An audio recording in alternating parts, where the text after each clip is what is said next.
name's Tony Lott. I'm the general manager at Fred Bean's Kia in Langhorne. I just wanted to take a minute to talk about Larry Feldman and Career Changers USA. Larry and I have been working together for about the last 12 years now, and anything I've ever needed as far as recruiting, training, Larry has been right there. Larry's got me salespeople, he's got me managers, he's got me technicians even through the toughest times in the industry, and he is just the kind of guy who's going to tell you exactly what's on his mind. He's going to tell you exactly what he thinks. But Larry also has the expertise to back it up. When he was in the dealership world, he was a top performer, and that's really important to my staff, especially as it pertains to training. A lot of people can come in and teach out of a textbook, but Larry has real-world experience dealing with customers, dealing with situations in dealerships that we go through on a daily basis and try to train on. But Larry's been through it, so he can really empathize with the people and tell you what's worked for him and maybe what way not to go. Larry is just always at a 10. I mean, his energy level is always up there, and I think people, they just love that and they feed off of it. He's not faking it. He is genuinely excited to come in and help you. He's excited to come in and help grow your business. And he's one of those people who just really enjoys seeing dealers succeed and have a lot of fun at the same time. All right. Life is about connection. Having a support system to lean on. And roads to endless possibility.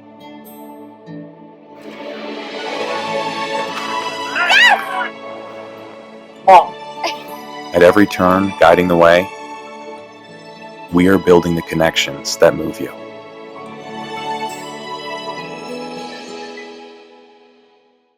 So what would your dealership feel like if your entire sales staff was literally on fire, your sales and service staff? They were nonstop all over social media, completely dominating your marketplace. They could do it in 30 days or less and then continue their education to do it for an entire 6 months or a year. You literally would completely take over the entire marketplace and no one would be able to compete with you. And that's what we can do for you. So when you're walking around your community, whether you're at local restaurants or you're going to the gym, you don't want to be bothered? Fine, you won't be bothered. But a lot of people will walk up to you and say, oh my God, I love your social media. Your staff is amazing. We love what you're doing in the community. We want to come buy a car from you. We want to get an oil change at your dealership. Your community is absolutely going to love you. And it doesn't matter what platform you're on. You could be on TikTok, LinkedIn, Facebook, Instagram, all social media platforms. You will literally be all over the place. And not only will you have ads running, but your own staff is going to be promoting your brand and promoting themselves within the dealership and within the business. So it's like running an ad times 100-fold because your entire staff is participating in the process. I've traveled all over North America. I've trained Toyota. I've trained Nissan. I've been to driving sales. I've been to Women in Auto. I get hired as a speaker for conferences at universities all over the country. And I can help change the trajectory of your dealership right now. And good morning and welcome Gail. I'm missing the dog with the floppy ears, but anyway, it is what it is. Oh. Cool video. I liked it. Anyway, I came up with a couple books, and just so you know, we do have hats now in 4 colors. So if anyone is a regular on the show or guest wants one, just send me a mailing address. I have red, black, blue, and white. White, I have limited availability, just so you know. And a couple books: Creating Super Fans, Unreasonable Hospitality, and the Power of Customer Experience. Auto show disclaimer: views and opinions of those are our guests, not of myself or Jeff Polo. You can read this on our website. The show today is the Frontline Staff Show. And just in case you aren't aware, one of our sponsors, VidCalls, is doing a How to Sell Cars Online live webinar tomorrow. So you can get more details on their website or on LinkedIn. So let's get into it. So these are the 4 hat colors, just so you know. Retail price is $29.95. Shipping's included. That's Canadian dollars. All righty. And we're not making money at that. Here we go. All right. So let's go into it. Let's see here. Stop share. There we go. So why don't we start with who appeared first? So I think that was a toss-up between Jonathan and Peter. But Jonathan, since you're doing the show, why don't you start? So tell us a little bit about you, and then tell us a little bit about Being a frontline employee is challenging. What advice do you have for others on the retail side of the automotive business about how to deal with those challenges? So go ahead. Awesome. Well, I started in the auto industry, gosh, way back in 1995. As a salesperson, just walked in looking for actually a detail job, and they told me to sit down and wait. I waited for 6.5 hours, and guy comes out and says, "I can't believe you're still here." So they actually hired me as a sales guy. I worked my way from there up the chain, and ended up being a managing partner. One of my partners was John Elway, and we sold that dealership to Asbury, and then did it again with Doug Moreland, Dylan Doug. And we sold that store to Auto Nation. And then after about a year stint with Auto Nation, it was a contract that I had with them. Was able to get out. I guess I'm not necessarily a corporate guy. I love the automobile space, but I also love the autonomy and the freedom of being an entrepreneur. So started my own consulting business and been doing that now for about 8 months. So really enjoyed it. It's been a lot of fun. Been working with dealers all over the country, and a few up there in Canada as well. So it's been a good time. Fantastic. I think so. As far as the front line goes, I think this is critical. I don't think we've done a good job over the years of listening to our customers at all. I think your video there kind of exemplifies that. As customers have been telling us for a long time that they want certain things, right? They want it to be, they want speed, they want to be able to get in, get out, they want you to be thorough, and they want you to be a professional. And if you can provide those things, then they'll keep coming back to you time and time again. Because let's be honest, if they were going to go 100% online, they probably already would have done it. There's a reason why they still come in and see us. However, we need to do a lot better job of opening up our ears and listening to what they're saying, and giving the consumer what they want as far as that goes. It's not an easy business being that frontline, salesperson, even receptionist, manager, doesn't matter. That's a tough job, but it sure gets a lot easier when you start listening to your consumer. 100%. I agree with you 100%. Yeah, it is a little difficult going from being an entrepreneur or a salesperson or a manager in the car business working for a corporation. A little bit different philosophy. Uh, Peter, maybe you can tell us a little bit more about you and what you think about the biggest challenge in the automotive retail industry, having a little bit of experience in that space. Thank you, Ian. My name is Peter Smith. I'm the managing director, or managing partner of Lion Partnership, which is a collective of automotive experts that are within this field in various verticals. I've spent 40 plus years in this industry and have held titles with OEMs, with dealers, as a vendor now, and also as a customer. So I've hit the four cornerstones of this business. I came back to it 2 years ago because of an experience in purchasing a car, and I can agree 100% with Jonathan on the point that no one listens, and that is the biggest challenge in our industry. And I will say that from the top down, the bottom up, inside out, whatever which way you want to see it, they're not listening. Uh, the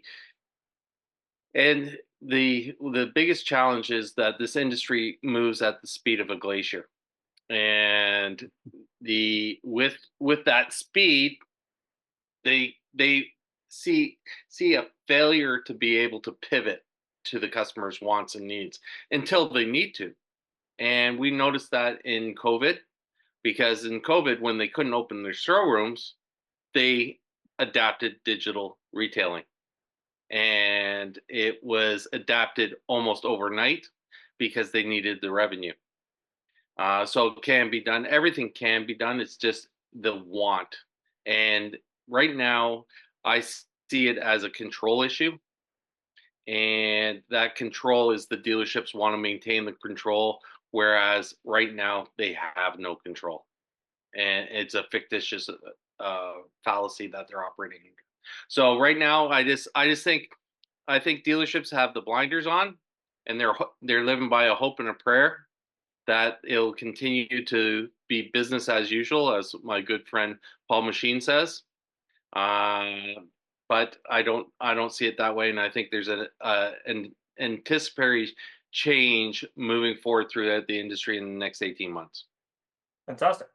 Gail, one of our sponsors, and I was actually talking to Kim about you earlier because Kim was saying, "Oh, I only post still images on LinkedIn to promote my business." And if you haven't seen Kim's photos, she's a very stylish lady who sells Mercedes Benz in Moncton. But her husband's a videographer, and I said, "Why don't you post videos on LinkedIn?" She goes, "Well, I don't think people on LinkedIn want to see videos," and I thought that was really interesting.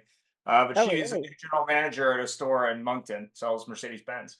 But Gail, maybe you can tell us a little bit about you, and also what do you think frontline employees?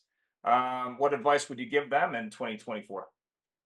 Okay, so hi everyone, I'm Gail. I founded Retail Resilient and I operate as the CEO. We provide social selling solutions to auto dealers, so Facebook, TikTok, Instagram, whether it's organic or paid social media. We've been around for 8 years and have helped, I don't know, it seems like hundreds or thousands of dealers. I don't know, so many people. um, the frontline employees, I mean, there's, I feel like there's so many challenges. If you're running the dealership operation, the first one is finding good employees that do their job and do it well, and providing them the appropriate training, for efficiencies and processes. I've helped fix a lot of car dealerships in my, I don't know, it's been 25 years in the industry. And when you're fixing a car dealership, or like what Peter and Jonathan said, is when those issues get thrown at you, or the economy changes, or the government makes changes, or supply and demand changes, you have to pivot instantly. And kind of what Peter said, people adopted digital retailing overnight during COVID. When COVID happened, we had hundreds of phone calls from car dealers. What do I do? How do I do this online? You're an online company. How do you guys function? So in the next 18 months, I think, they're going to have to take whatever challenge comes at them and presents itself, and they're going to have to pivot and find a solution for it. Whether it is inventory, supply and demand, consumer behavior, marketing challenges, process challenges. I don't know. I seem to think car dealers are resilient, which is why we're called Retail Resilient, but not all car dealers can pivot and be resilient. A lot can, but a lot need to work on it. So I don't know. That's my 2 cents. Thanks for that. Jonathan, we were talking about when I was interviewing Kim earlier, I kind of went through the stick because she was way early for the show, and luckily I was around, so it was kind of interesting. And then actually at NADA this year, one of the companies had a physical up bus. So we were talking a little bit about the up bus and walk-in traffic, and she works at a Mercedes store. So we were talking a little bit about how Mercedes customers have pivoted and are not buying retail at the same way they did even 5 years ago because they don't want to spend the time, they don't want to come in. So I guess my question is, and this is pertinent to Gail because we're talking as well about internet leads, social media, and customer expectations. It's not like customers during the pandemic lowered their expectations. They actually wanted, curbside service and drive it to their house and all this other stuff. What do you feel is the future and how people purchase vehicles? What do you think? I mean, you've owned a couple Oh, I dealers. I definitely do believe at some point you'll see that this does go, 100% online. I think, the idea of going in and ordering your vehicle straight from the manufacturer and then it drop shipping to the dealership, it's definitely going to be something that we'll see. How quickly we get there, I'm not quite sure. Used cars will still play a role, of course. How quickly people transition from the point of, it's kind of like furniture. That's still one of those things where you still have furniture stores because people like to sit in it, but the transitioning to 100% online, you're going to see that you're going to see the deals them being worked online. You're going to see of course trades being worked online, negotiations online. uh, I really do believe we're going to get to the point where at least 95% of it will be done that way, and we'll get down to the point of, hey, I got to show up and touch fill the car, or you deliver it to my house and let me touch fill it. As long as I like it, we've got a deal, and as long as you like mine, we've got a deal. So there definitely is going to be that transition, and it's going to come way faster than we think so. And I think COVID showed us that we can pivot to that point, and then we quickly. I like what Peter said, how we like to control things, or we like the illusion of control that we think, we've been doing this for 100 years and we know best. Where in all reality, again, if we would just listen to our consumer is telling us. I just bought a vehicle for the first time, not being in a dealership, for my 21-year-old daughter. And of course, I have friends and whatnot, but I didn't step foot in the dealership. My daughter went in there, picked up the car. She was there for probably an hour in doing so. But other than that, I never even went in, signed all my paperwork online. So I do believe that, we're getting a lot closer and we'll continue to get further down that line. The manufacturers will play a huge role in that as well. 100%. And I'm just going to go to Gail because we were talking about social media, and obviously with social media and digital. And I mean, I was selling cars as an internet director many years ago, doing it all, a lot of it remotely. And I did a survey, I think it was last week, and I think the mean average time based on results was people prefer 30 minutes to an hour total purchase. So, and a lot of them, based on the Cox survey, I think something like 75% prefer to do it from their couch if they could. So, what are you hearing from dealers as you train social media and digital all over the country? I would say our clients, um, they primarily try to do a lot of the prelim information, get the trade info, get the pictures, get the payoff, get all that info over the phone to try to make the transaction a little more smooth when they come in. I sold cars for a long time. So if you do it properly, like if a salesperson does it properly and says, hey, I want to make this easy and convenient, we're going to do X, Y, and Z over the phone. You're like, set the expectation. You're going to come in. I'm going to have the car pulled up for you. We're going to grab the keys to your trade. We're going to get that appraised while we're going on the test drive. You can have a transaction happen in 30 minutes to an hour, but you got to be like a really good salesperson, on the ball, on your A game, and make sure the managers are lined up and ready and know, hey, I'm going to need a trade appraisal at 11:45. Here's the pre-information. The car will be here at this time. So, it's all setting expectations.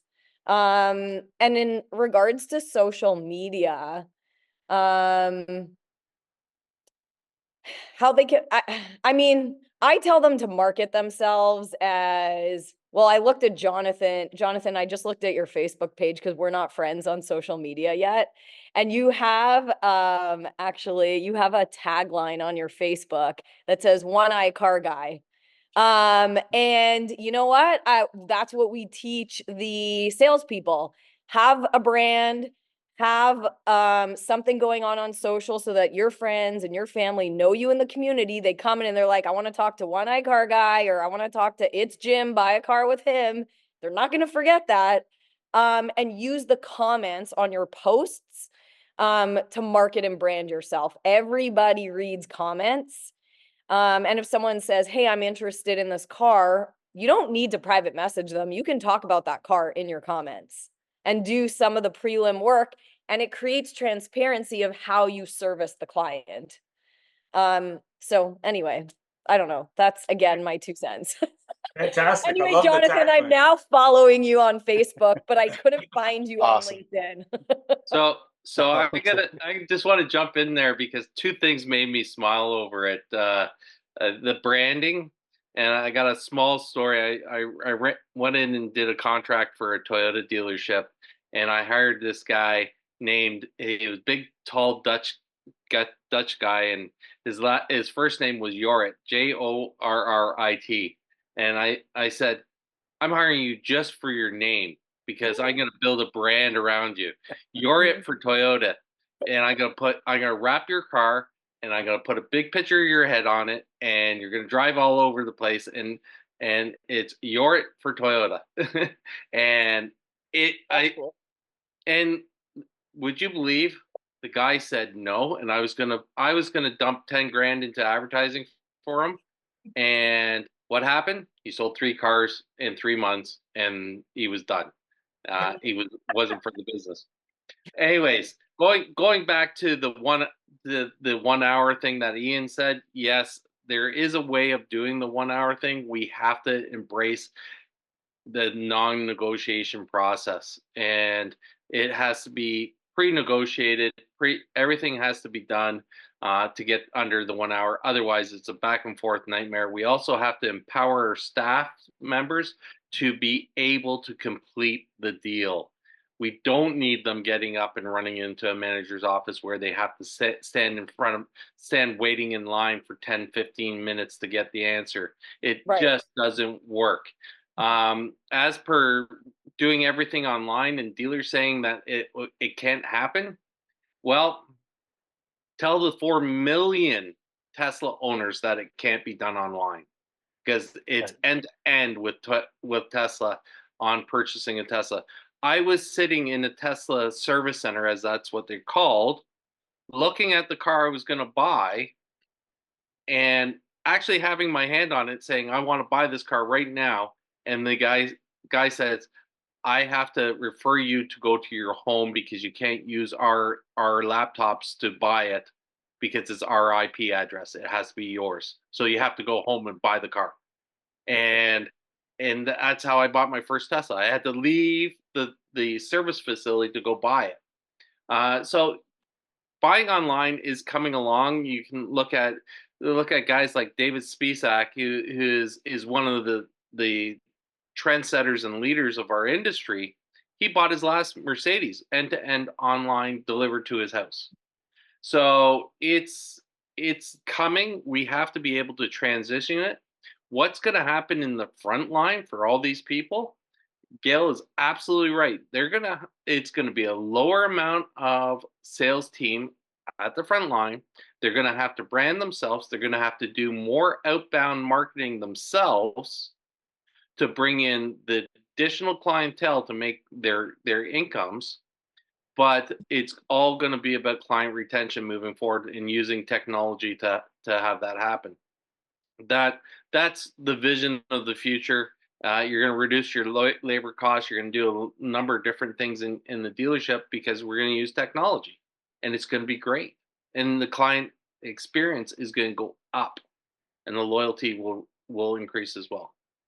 Thanks for that, Peter. What are the biggest challenges that retailers face? I mean, I know we got things like interest rates, we got inventory problems, we got flooring challenges, we got competition, we got government moseying in there for some reason. I have no idea why, but anyway, Jonathan, what do you think? I mean, you've been on both sides. What's your opinion on the biggest challenges today? Well, when you say interest rates, I mean, I guess, I started in the 90s and even the early 2000s. I mean, I remember getting people who had the best credit, 6.5%, 7%. And, dealers to be, complaining that the reason why they're not making money today is because of interest rates and things. And, I have a dealer whose floor plan went up, over 360,000 year over year. However, when we broke it down, I'm like, this isn't a interest rate problem. This is an inventory problem. And what I mean by that is, we have to be very good at knowing, what sells. We can't just be filling spots on, on the lot anymore, right? There's a whole, let's put a vehicle in there so we can say, hey, we got something there to fill it. Now, what we've got to do is we've got to make sure that we have the right vehicles, the right makes and models. We have to have them in the right price ranges. And, funny enough, but 75% of all vehicles are white, silver, or black. And it's amazing how often the used car manager goes out and buys this funky color because, wow, that's a good looking color, isn't it? Well, maybe if it's a Jeep Wrangler. But outside of that, and let's just be honest, many people don't, 75% don't buy those colors. And I look in my garage, it's the same thing. I've got black cars and a white car. And it was just the way that it always works. So knowing the make, the models, knowing the equipment packages, this is key. I think guys mess up. And then that car sits there for 60, 90, 120, 180, or even new cars when we talk about it, it's been sitting there for a year. Well, my gosh, if we just paid attention and used the data that we already have in our systems that tells us what's selling, how quick it's selling, and what our profit margins are on that, and then just replace that, it would make a huge difference. We pay for leads, out there. We get in leads. I love Gail, with social media, it's like, hey, if I, as a salesperson, was able to produce 5 or 6 leads for myself and I sold that vehicle, I'd be up at my manager going, hey, can you get me another one of those? I got 5 more people that want to buy that vehicle. Yet as managers and as dealers, we don't think like that. We had 5 or 6 leads on the same vehicle. We sold one, and then we're like, okay, that's good. No, we should be replacing that vehicle immediately and hoping to sell it to one of those additional leads that we already paid for. So I just think we've got to get a lot better, a lot more effective and efficient. And how, we've got to be, SOBs, as I call it, students of our business. We got to get really good at doing our job better, a lot better than when the money was free. Then, because the reality is that the economy drives your business, and the economy will drive you out of business. And so it's really up to us to make those significant changes and switches. It's not, this isn't whatever 2013, 14, 15, whatever those great years were. This is serious car business today, and we need to get serious about our business.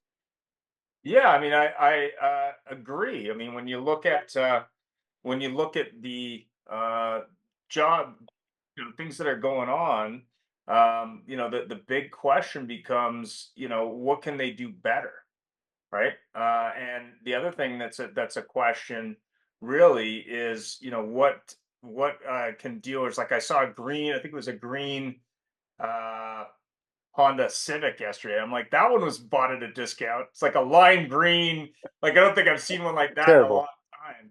It was like those orange Nissans. Like, you had to be a special kind of cat to buy it in orange. So that I was had a good. I had a lime green Civic. Oh yeah, it was like Well, lime maybe green, if it was a like Civic Kermit R, color. I don't know. If it's that sporty Civic R or something like that, that's it. You might get it there. But the everyday LX, I mean, please don't do that. No, no, I had a base Civic in green metallic, and it was back in the day where the plates went to cars in Ontario, and its license plate was WPE 639, and it was a Hello, hand me hello, down throughout hello, the hello, whole hello, whole hello. family, and we nicknamed the car Wimpy.